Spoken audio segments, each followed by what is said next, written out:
Mapagpalang araw po sa lahat. Bilang pagsisimula,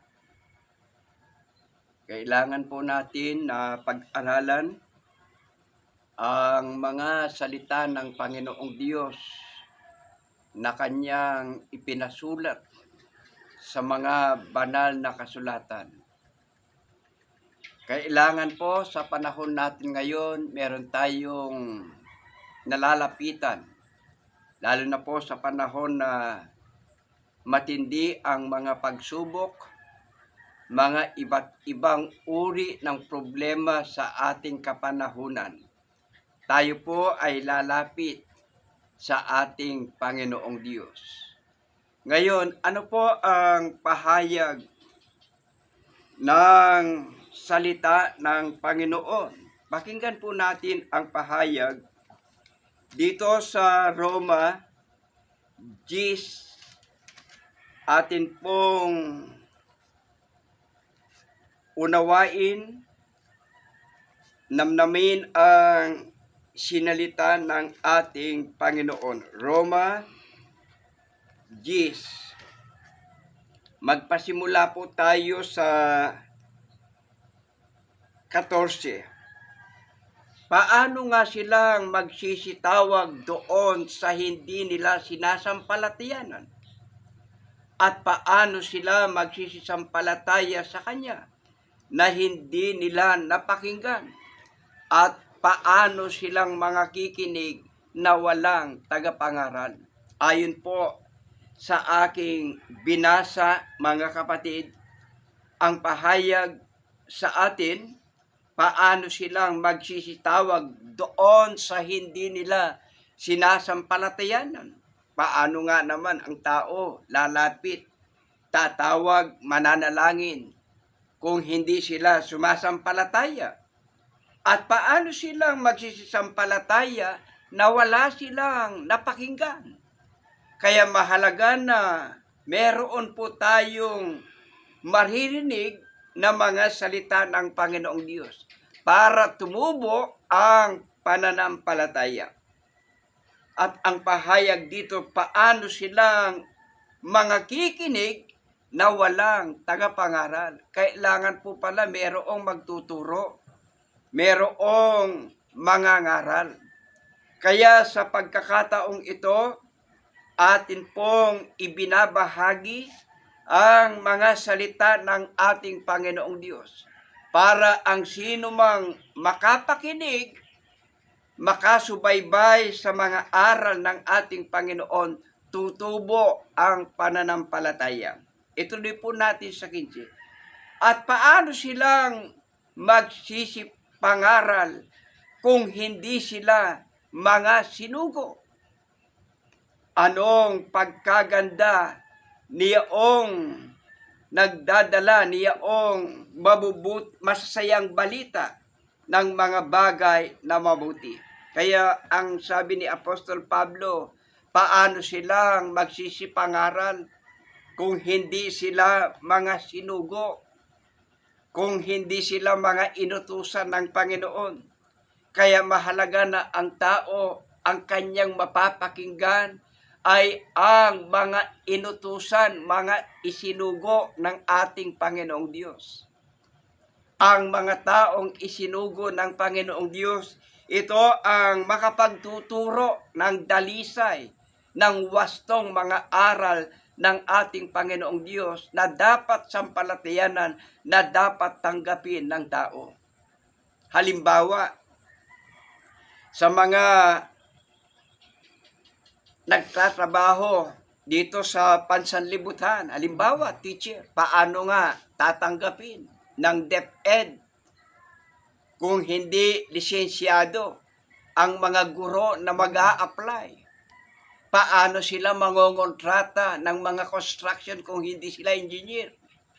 At paano sila gagawa ng anumang mga bagay kung wala silang kaalam-alam?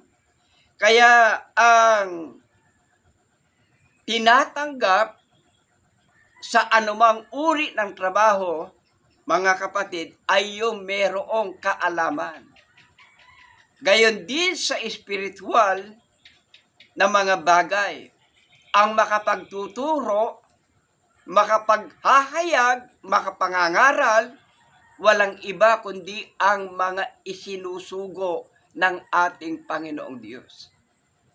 Kaya paano natin malalaman ang mga isinusugo ng ating Panginoong Diyos? Paano po ba natin makikilala ang mga ito? Kailangan ang mga aral ay pulido. Ito po ang aabangan natin sa susunod. Kailangan ang mga aral ay pulido. Katulad ng mga manggagawa yung ginawa, ang mga nagpagawa, ang tinitignan yung mga bagay na kanyang ginawa, kung ito ay pulido. Pagka hindi pulido, reject po ito. Hindi katanggap-tanggap.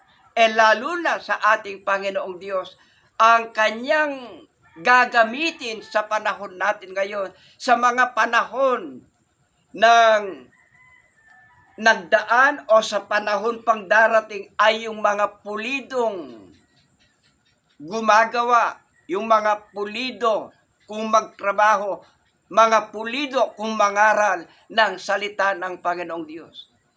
Kaya kung ating pag-aaralan ang mga naunang inutusan ng Panginoong Diyos katulad nila Noe, sila po ay gumawa ng pulido kung ano ang mga bagay na sinasabi ng Panginoon. Ayon ang kanilang ginagawa. Ngayon, paano natin malalaman kung ang mga ngaral ay pulido ang kanyang mga itinuturo? Pakinggan po natin ang pahayag sa Isaiah 8:20. Ito po ang nakasulat, mga kapatid. 8:20 ng Isaiah. Isaiah 8:20. Sa kautusan at sa patotoo, kung hindi sila magsalita ng ayon sa salitang ito, tunay na walang umaga sa kanila. Kaya paano natin makikilala, malalaman, matitrace ang mga tagapangaral na pulido ang kanilang pangangaral, ang kanilang mga pagtuturo, ang mga aral na itinuturo nila sa mga tao? Ang pahayag sa atin, sa kautusan at sa patotoo, kung hindi sila magsalita ng ayon sa salitang ito, ibig sabihin, ayon sa mga banal na kasulatan, tunay na walang umaga sa kanila.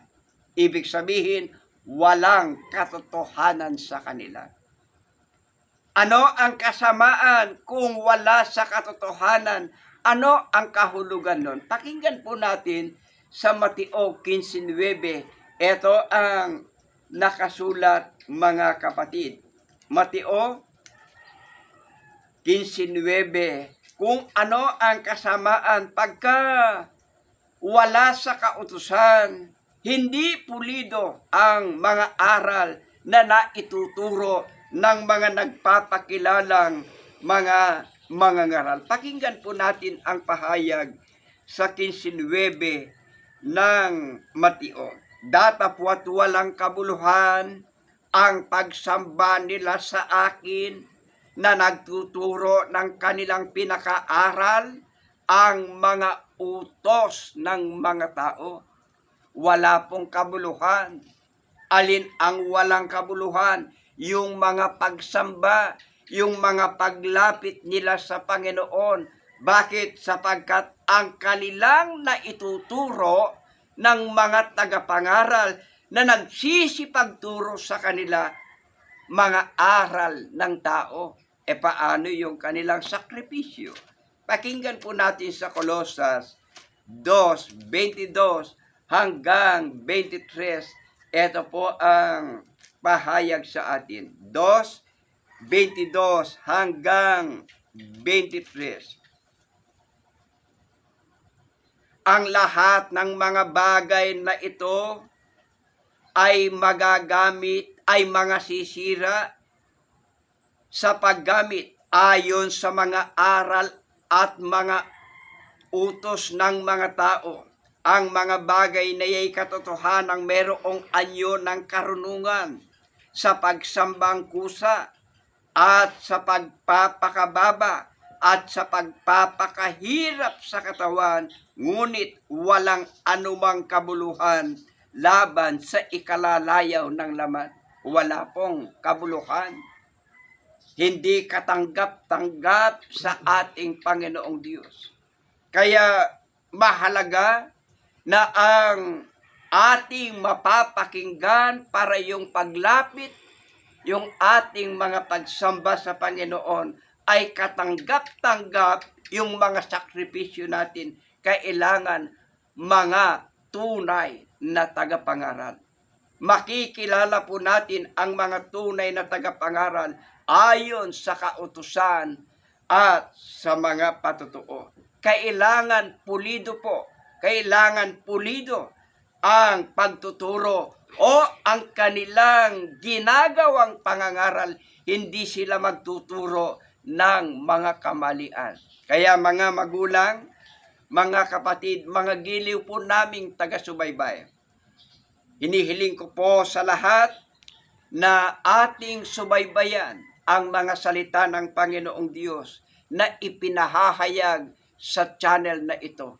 Atin pong i-share at i-like para marami po ang makasubaybay at makaalam ng katotohanan. Hanggang sa muli, pagpalain po tayong lahat ng ating Panginoong Diyos. Kayo po ay aking inaanyayahan sa maikling panalangin.